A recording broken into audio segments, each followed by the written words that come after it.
Today, I'm going to show you how to create a custom integration and use it in agent mode for workflows in Pinkfish. So first, we click on Add Connections in the Integrations tab. We support all kinds of integrations, OAuth 2.0, API Key, and Basic Auth. So today, we are going to give a unique name to this custom integration. Let's call it Charlie, okay? We can upload an icon too, but today I'm just gonna go ahead with API key. This is a Google Maps integration. I just called it Charlie. So let's see how that works. So I'm gonna enter the details real quick. Okay, so I gave the API base URL and certain advanced options. I added the API key.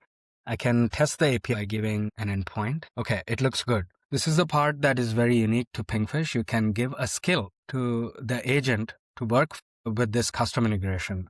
So you can either write that skill or you can upload the API documentation or give a URL handy. So I'm just going to give that. Great. A skill has been generated.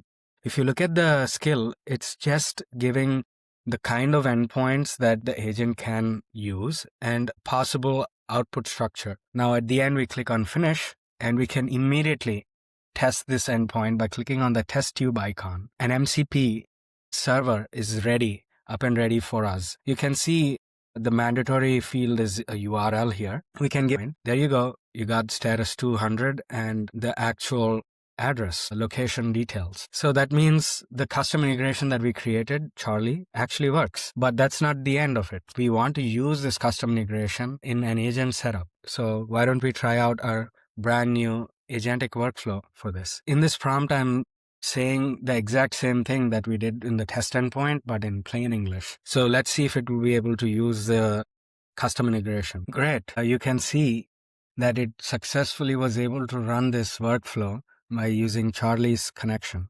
You can click on the node here to actually see it's using Charlie's connection.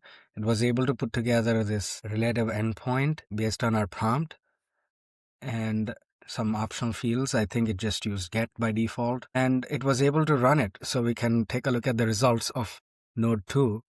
We got the exact same thing that we saw when we were testing, and it additionally formatted us as well for us. So that's how you would use custom integrations on Pinkfish. Thank you so much.